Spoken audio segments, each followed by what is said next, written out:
हाँ दोस्तों, हमें पता है कि हम इंटरनेट पर दिखाई गई हर चीज पर विश्वास नहीं करते, लेकिन हमारी टेक्स्ट बुक्स का क्या, जो हमें बचपन से रटाई जा रही है।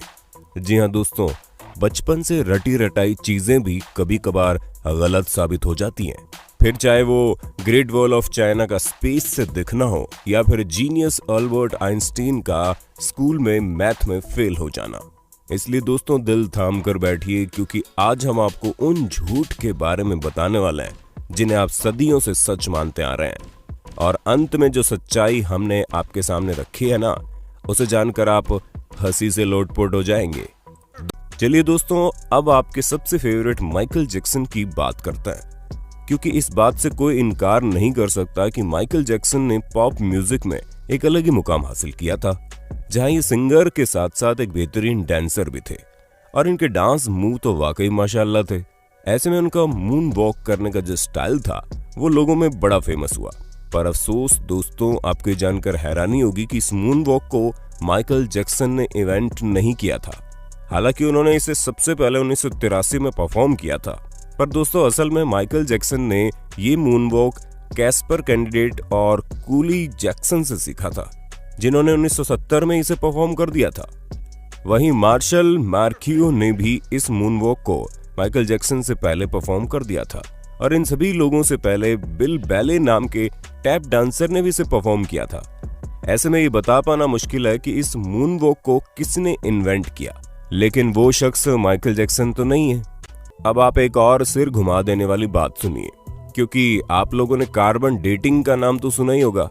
अरे नहीं दोस्तों, ये टिंडर में राइट लेफ्ट स्वाइप करने वाली डेटिंग नहीं है, बल्कि एक ऐसा मेथड है जिसके जरिए एटमॉस्फेयर में कार्बन डाइऑक्साइड के चेंज होने पर चीजों की असली उम्र बताई जा सकती है।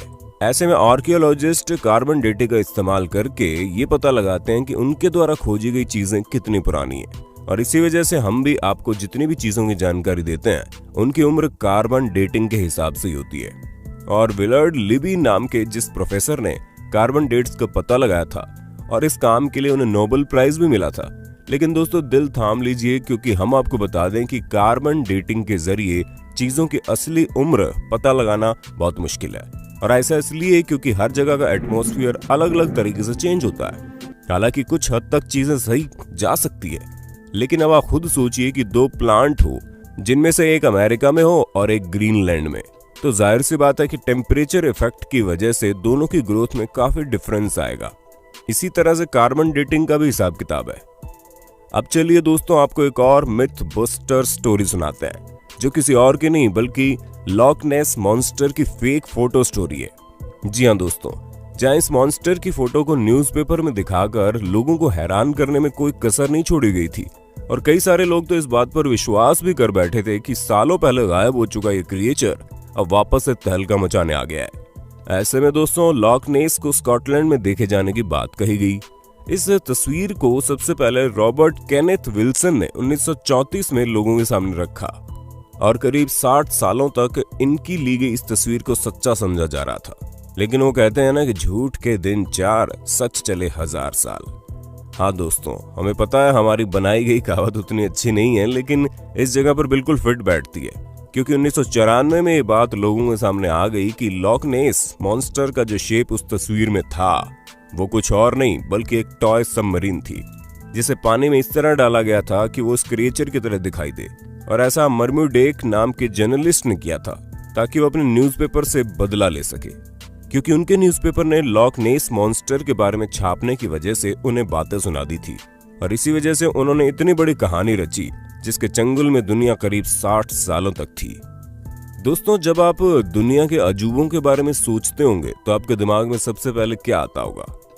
माचू पिच्चू, ताजमहल या ग्रेट वॉल ऑफ चाइना?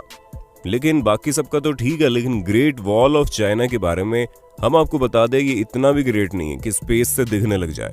जी हाँ दोस्तों, क्योंकि सच्चाई तो ये है कि ये इतना बड़ा भी नहीं है कि इसे हमारे एटमॉस्फेयर के बाहर किसी भी जगह से देखा जा सके, फिर चाहे वो मून ही क्यों ना हो, जो हमारे सबसे करीब है। और ये हम अपने मन से नहीं कह रहे, बल्कि खुद नासा ने इस बात को साबित किया है। हालांकि भले ही 21,196 किलोमीटर लंबी हो, लेकिन अगर हम इसकी चौड़ाई की बात करें तो ये बॉटम से मात्र 20 फुट चौड़ी है, और टॉप से केवल 16 फुट चौड़ी है। हम आपको बता दें कि ये अफवाह 1754 के आसपास शुरू हुई। ऐसे में ये चीज हमारे चांद पर पहुंचने और स्पेस में सैटेलाइट पहुंचाने से बहुत पहले की बात है। तो ये सिवाय अफवाह के और कुछ नहीं है। अब भले ही हर साल यहाँ पर करोड़ों की संख्या में लोग आते हो, लेकिन अफसोस वो चाइना की जिस दीवार पर खड़े होते हैं वो स्पेस से तो नहीं दिखती। चलिए दोस्तों, चाइना से आप हमें ये बता दो कि दुनिया भर में तहलका मचाने वाला कोरोना वायरस चाइना की किस जगह पर सबसे पहले फैला था। हमें पता है आपको जवाब पता होगा, इसलिए कमेंट बॉक्स में एक भी इंसान का जवाब छूटना नहीं चाहिए। वैसे दोस्तों, जब कभी भी आप वाइकिंग्स के बारे में सोचते होंगे तो आपके दिमाग में सबसे पहले चीज क्या आती होगी? हमें पता है ज्यादातर लोगों को बड़े से जहाज का साइज और सींग निकले हुए हेलमेट याद आते होंगे, पर हम आपको बता दें ये दोनों ही चीजें झूठी हैं, जो कि हमारी मेन स्ट्रीम मीडिया द्वारा हमारे दिमाग में डाली गई। असल में कई सारे हिस्टोरियंस को वाइकिंग्स के समय के टूल्स मिले हैं, जिनमें से एक भी हेलमेट ऐसा नहीं मिला जिसमें सींग लगे हों। हालांकि ये माना जा सकता है कि वो लोग लड़ते टाइम खुद को बचाने के लिए हेलमेट का यूज करते होंगे, लेकिन इसका मतलब ये नहीं है कि उनके हेलमेट में ही डायरेक्ट सींग लगे हों।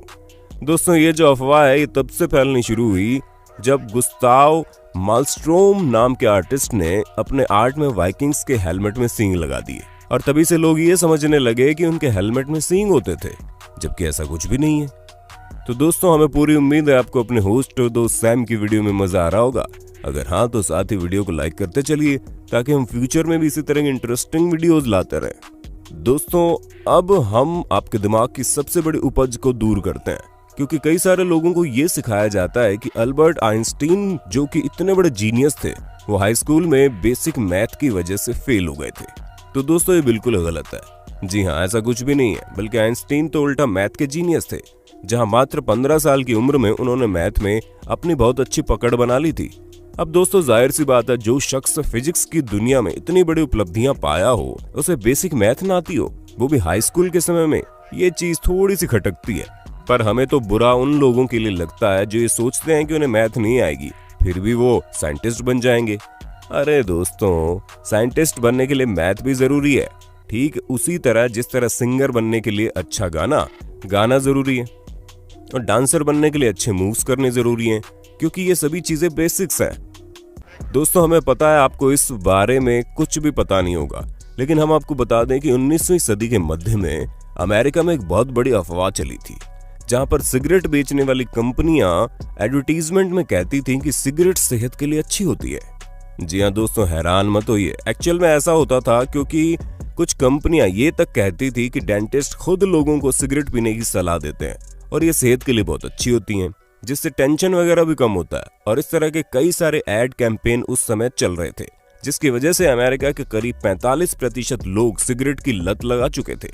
हालांकि अभी भी अमेरिका में सिगरेट पीने वालों की कोई कमी नहीं है, लेकिन उस समय पूरे 45% लोग सिगरेट पीते थे, यानी कि करीब 7 करोड़ लोग तो केवल सिगरेट ही पिया करते थे।